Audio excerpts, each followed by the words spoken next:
Chelsey McMillan with Sew and Glow Quilting, and today I'm going to be talking about securing your threads when you're starting and stopping stitching. So stick around, I'll show you my favorite methods and let me know what you think. All right, so securing your threads. This is not something you're going to come across often when you're doing an edge-to-edge or pantograph design, because if you start at the edge of the quilt, what's really going to secure those threads at the end is the binding. So I don't really have to worry about that so much. But you might run out of bobbin thread, or your thread might break in the middle of the quilt. And these are some really handy ways to secure your threads to make sure they're not going to come out on you or your clients when they wash them or when they get moved around. In this first method, I'm going to show you how to tie off these threads to secure them inside the quilt. This is a really neat way to deal with a new thread. It's almost invisible and there's very little bulk. So I like this if I'm custom quilting or it's a special quilt. It also depends on the backing. If there's high contrast with the bobbin thread and the backing, this is a great way to deal with, a new thread. And really the point here is to make it as invisible as possible.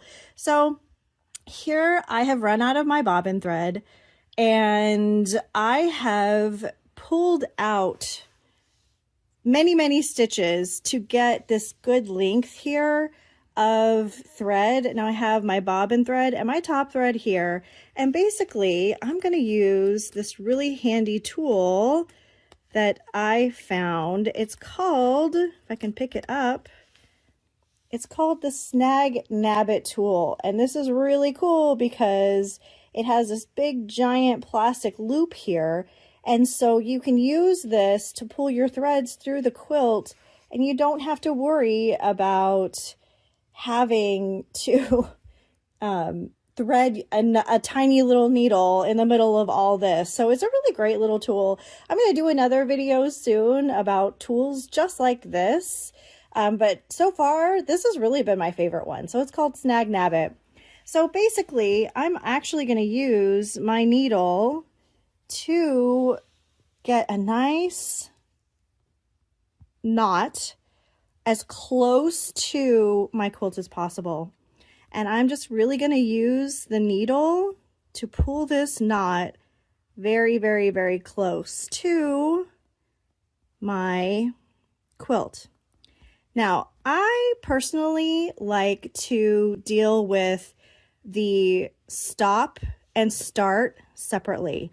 You can bury these at the same time, but I think it looks better and it's less noticeable when you do them separately. So that's how I'm going to do this one here. So I'm going to take my Snag Nabbit tool and grab these threads, and I have my knot right here ready to go. And I'm going to just push this needle through. Now, here's the really important part. You want to get it through some of the batting, but absolutely not through the back, okay? We want to bury this in the middle of the quilt, and that will really secure this knot. What I don't want to do is accidentally bring the knot to the back of the quilt, because then you're going to see the knot, and that is not cute. So, okay, we're going to go just a little bit, about 1.5 inches through. And what I really want to hear is a pop. I want to hear that knot pop, okay? So here's my thread. I've pulled it all the way through. Did you hear that? Did you hear that pop? That's what you want to hear. Now, this is nice and secure. So I'm going to just trim this thread. And now it's buried in here inside this quilt, and it's never going to come out. You're never going to see it. It's wonderful. My bobbin ran out again. Now I'm going to show you the other method that I typically like to use.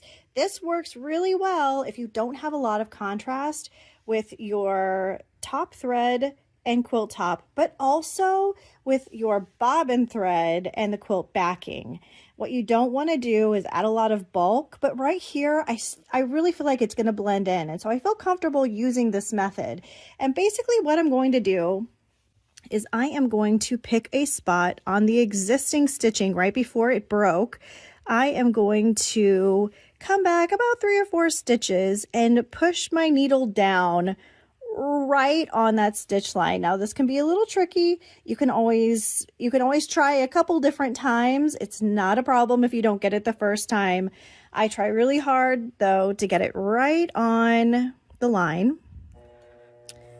And now I'm really happy with that. So I'm going to pull up my bobbin thread by just using my top thread and pulling it underneath, and this will bring my bobbin thread to the top and make it really easy for me to find.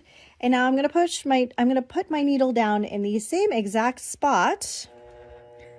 All right.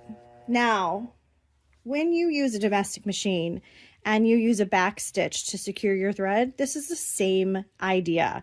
All right, so what I'm going to try to do is go forward and backward and forward and backward about 3 or 4 times until I feel like the thread is secured. And then I'm going to stitch on the existing line right over the existing thread, and that will secure what was before and my old and my new thread, right? And then I don't have to worry about it, and it'll be nice and secure. So let me show you that. So I'm going to just lift my needle and then manually push it back about 1 stitch. All right, and now I'm going to do the same thing about 2 or 3 more times. Forward and then backwards and then forward and then backwards. All right, now I'm going to advance my quilt, trying to stay right on the line until I get a little bit further, and then I'll show you how this is secured.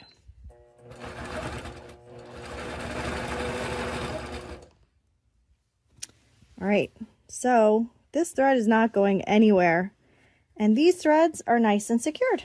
So I can just clip them and continue stitching. And it's just that simple. My threads are secure and I can feel confident handing this over to my client or using it if it's my quilt. I hope you enjoyed this video. Let us know in the comments if you have used these methods or if there's other methods that you use to secure your thread. Until next time, bye!